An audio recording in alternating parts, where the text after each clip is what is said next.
Você é daquele tipo de pessoa que acha que por acaso a literatura não é para você? Toda vez que você pega um livro, toda vez que você senta na cadeira, no sofá, deita na sua cama depois de um dia do trabalho e pensa, eu vou tentar dar uma chance. Simplesmente o sono começa, você fica entediado, as redes sociais estão ali a todo momento para te perturbar, tirar você da sua concentração e muitas das vezes nós nos vemos vítimas de uma sociedade moderna que parece estar sempre correndo.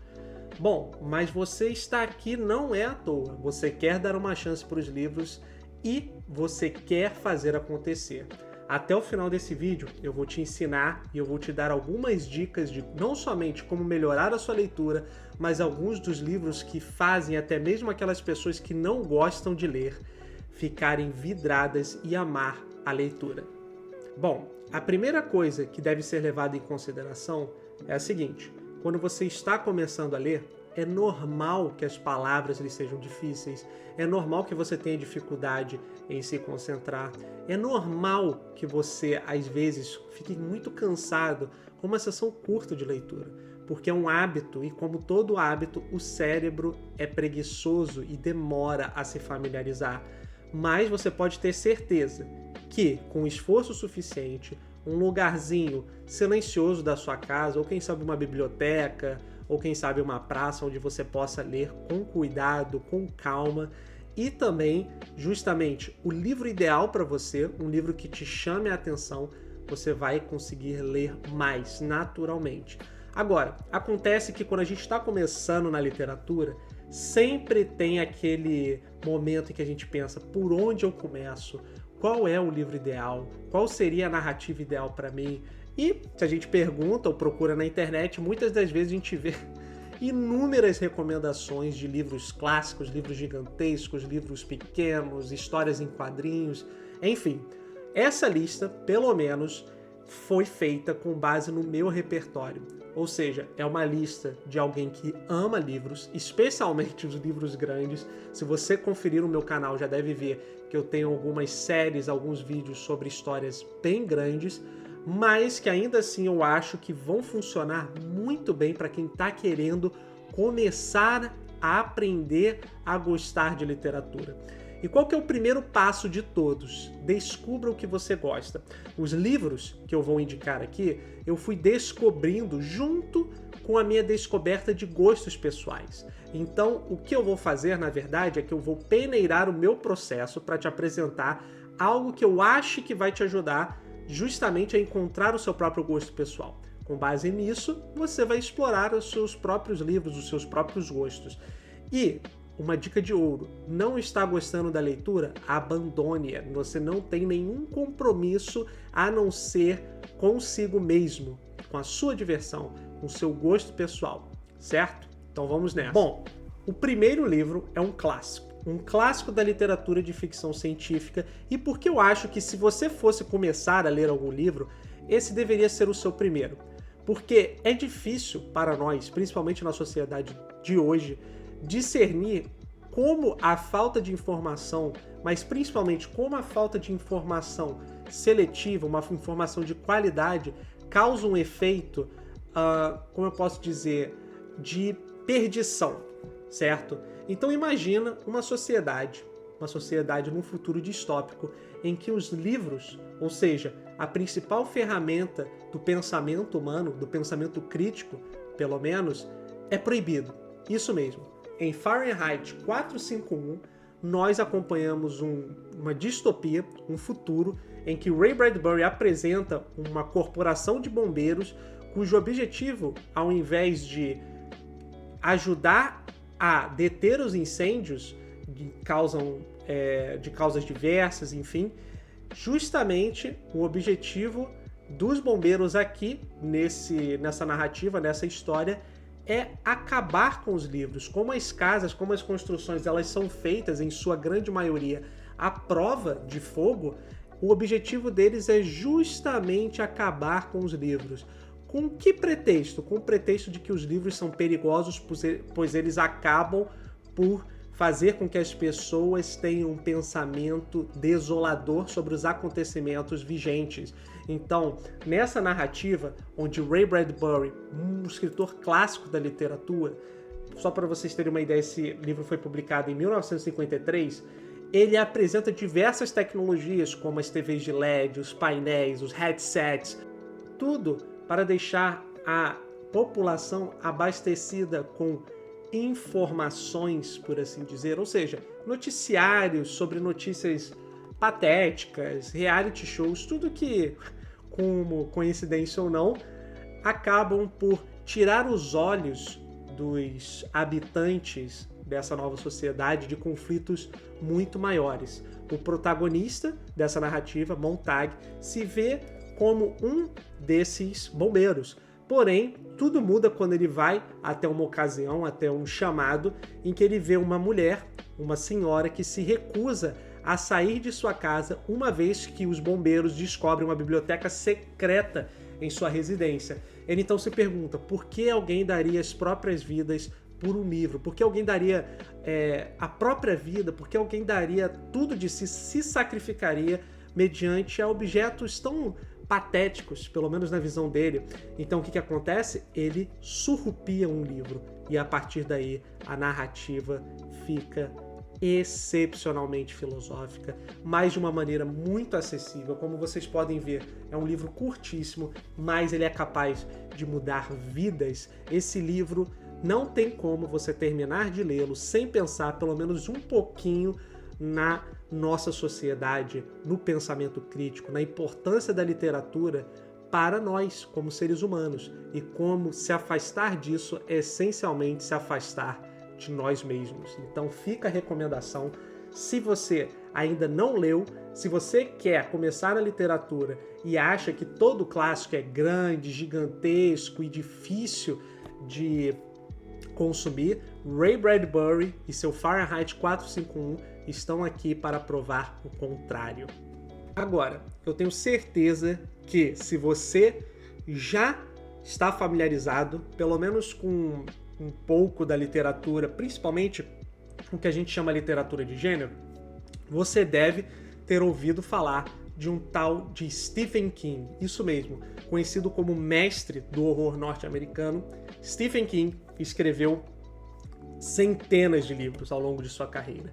E cada um é mais legal que o outro. Porém, alguns são mais assustadores, não somente no sentido da narrativa que eles apresentam, mas também da linguagem. Stephen King é conhecido por ser um amante da linguagem, e ele tem até alguns livros mais rebuscados nesse sentido.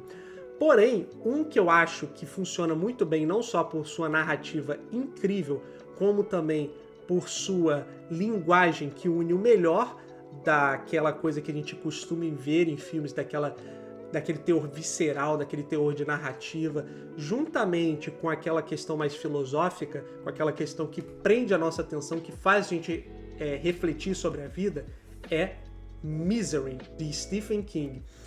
Misery, nada mais nada menos, acompanha um escritor chamado Paul Sheldon, que sofre um acidente durante uma trip, ou seja, uma viagem para o interior dos Estados Unidos. Então o que acontece? Ele é resgatado por uma tal de enfermeira chamada Annie Wilkes, sua fã número 1. Ela meio que resgata ele e ao invés de levá-lo para o hospital, ao descobrir que é o seu autor favorito, ela leva ele para casa com a premissa de cuidar dele. Mas o que acontece é que ela faz com que ele fique viciado num medicamento e faz com que ele dependa dela diretamente para sobreviver. Como Paul Sheldon está completamente debilitado pelo acidente, ele se vê obrigado a escrever um final melhor para o seu livro, porque tendo ele sido um escritor daquelas novelas, romances históricos, ele decidiu, para acabar com sua carreira, para acabar e se sentir livre do ponto de vista criativo, matar a sua personagem principal. Assim ele poderia ver-se livre das garras do mercado.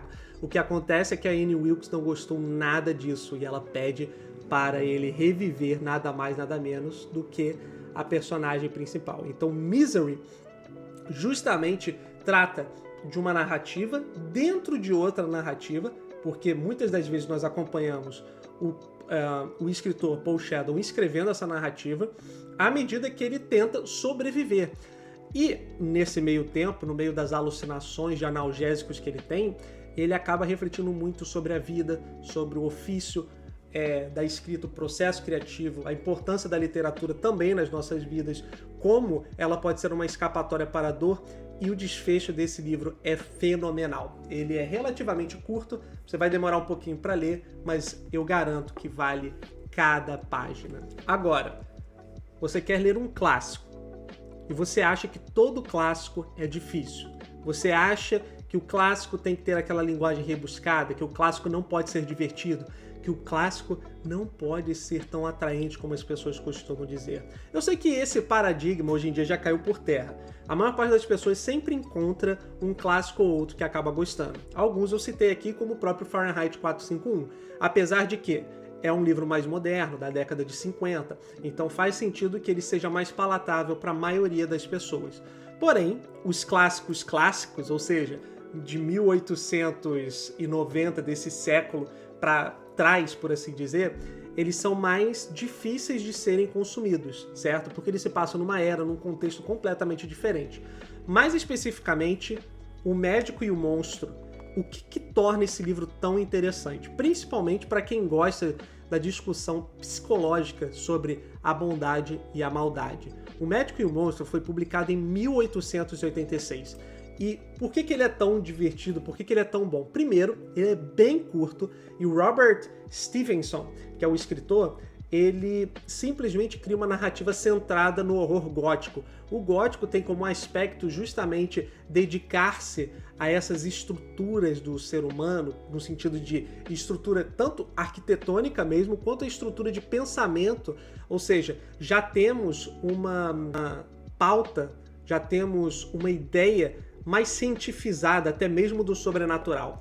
Então, nessa narrativa, o personagem principal acaba se vendo, descobrindo um tal de Hyde. Ou seja, Hyde é uma espécie de criatura, uma espécie de homem deturpado que faz as mais diversas maldades na cidade londrina. E o que acontece? Um conhecido do Dr. Jekyll, ele acaba indo investigar e descobre que esse Dr. Jekyll cria uma poção que separa justamente o lado bom e o lado ruim de uma pessoa e supostamente acaba agindo para criar uma nova criatura. Então, qual que é a coisa mais interessante aqui dessa narrativa?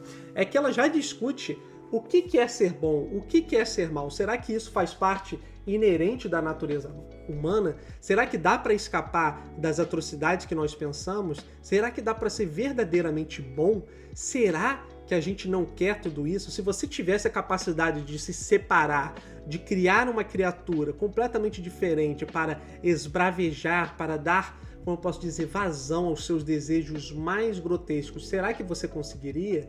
Então, O Médico e o Monstro discute isso numa narrativa inteligente, numa narrativa curta e ainda assim poderosa. É o tipo de livro que ele começa meio sem mais nem menos, ele começa assim muito simplesmente por acaso e de repente vai se construindo uma narrativa interessante, vai se construindo um mistério, vai se construindo uma cadeia de eventos que deixa você ligado, deixa você vidrado até o final. Então, Robert Stevenson com o seu Médico e o Monstro vale muito a pena ser lido. É um clássico, ele tem uma linguagem um pouco rebuscada, mas o tamanho dele compensa por isso tudo, certo? Agora você é o tipo de leitora que quer uma experiência cinematográfica. Você é aquele tipo de leitora que pensa assim, nossa, as pessoas falam que os livros são tão bons quanto os filmes, mas eu não sinto a mesma sensação. Eu queria ter uma experiência dinâmica no livro. Eu queria que as páginas simplesmente voassem, mas eu não achei uma narrativa capaz de fazer isso comigo. Eu tenho certeza que A Paciente Silenciosa, de Alex Michaelides, vai te impressionar. Esse livro aqui é incrível por N motivos. Primeiro, ele é um thriller. O que é um thriller? Geralmente os thrillers são histórias contidas, ou seja, a gente acompanha um personagem justamente desvendando um caso, pode ser um caso policial, pode ser um caso, enfim, N motivos podem envolver esse caso, e o nosso objetivo é descobrir quem é o culpado, o que aconteceu de verdade. O que acontece? Aqui, Alicia Barrison, uma pintora de sucesso, acaba matando o marido e nunca mais fala uma palavra. Então o psicoterapeuta Theo Faber decide tratá-la, determinado a descobrir o motivo do crime, mas há mais segredos do que ele imagina. Esse livro é tão bom por dois motivos. Na maior parte das vezes, quando você pega thrillers, e eu gosto de ler thrillers, os thrillers ruins geralmente são aqueles que só estão ali pela narrativa, ou seja, o personagem ele é raso, ele não tem profundidade, a gente vê as páginas rolarem, mas quando chega no final o livro não entrega uma experiência memorável. Os thrillers de qualidade geralmente são muito bons justamente porque eles trabalham tanto o personagem quanto a narrativa. Então os personagens desse livro aqui fazem com que, mesmo se você desvende, digamos assim, o mistério, ele ainda assim continue interessante. Principalmente por uma releitura, não só porque você sabe o que de fato aconteceu, mas também porque ele tem diversas discussões sobre psicologia. Afinal, o personagem principal é um investigador, mas ele também é um psicólogo. Então, várias vezes a gente tem discussões de processo terapêutico, de psicanálise, de como desvendar traumas, como tratar traumas. É claro que aqui a gente está falando de uma ficção, então cabe salientar que o autor ele não está usando isso somente para romantizar abusos nem nada do tipo, muito pelo contrário, ele tem bastante responsabilidade, mas ele sabe utilizar isso para instigar você a cada página, e à medida que as perspectivas vão se trocando, ou seja, à medida que a gente vai acompanhando outros personagens também, a gente vai descobrindo muito mais, e é incrível, um livro com um final fenomenal e vale muito a pena, principalmente se você quer uma experiência mais cinematográfica. Agora, vamos para um outro clássico. Se você é daquele tipo de pessoa que gosta de causos, ou seja, episódios estranhos, coisas bizarras, você deve e muito conhecer as narrativas de H.G. Wells. O escritor britânico é simplesmente incrível. Ele escreveu vários clássicos da ficção científica que até hoje são tidos como algumas das maiores obras já escritas. Mais um que eu acho suficientemente interessante para trazer aqui, justamente porque eu acho que ele é muito bom para quem está começando, é O Homem Invisível. Aqui a gente acompanha a história de um cientista, Griffin, que acaba descobrindo uma maneira de se tornar invisível. Só que o que acontece? Você acha que isso seria uma dádiva, você acha que isso seria incrível. O problema é que a vida dele é arruinada, ele não consegue mais viver, e a maneira como ele justamente, a maneira que ele encontra de sobreviver é se enfaixar, ir até o laboratório dele, pegar o máximo de equipamentos e ir para uma casinha de interior para tentar trabalhar numa cura. Mas é lógico que as coisas aos poucos dão errado, porque as pessoas começam a se perguntar: quem é esse cara? O que ele está fazendo aqui? Será que ele tem algum tipo de doença? Toda vez que a gente tenta entregar alguma comida no quarto dele, toda vez que a gente tenta vê-lo para tentar ajudar, acudi-lo, ele simplesmente não se deixa ser visto. Será que ele tem algum tipo de doença estranha? Será que ele é um bandido? O que está acontecendo com ele? E é muito engraçado e, num sentido triste até, como essa narrativa se desenrola. É uma narrativa muito boa, curtíssima, então você vai gostar, é um tipo de leitura que dá para engajar muito facilmente. O H.G. Wells escreve muito bem no sentido de que ele trabalha a ficção científica de uma maneira mais lúdica, então mesmo que você não tenha muito conhecimento de vocabulário, você vai entender muito da narrativa. Então esse, junto com os outros livros, ao meu ver, se você der uma chance para eles, com certeza a sua vida como leitor vai mudar. Se você já é um leitor, fica as recomendações, porque eu acho que eles são livros fenomenais. Se você já leu, inclusive, pode deixar sua opinião nos comentários, mas se você não os leu, eu recomendo muito. Vai ajudar bastante no seu processo, na sua jornada literária, e com certeza vai fazer você amar ainda mais esse incrível universo que é a literatura. Então espero que tenham gostado desse vídeo. Se gostarem, não se esqueçam de se inscrever no canal, deem uma curtida e até a próxima.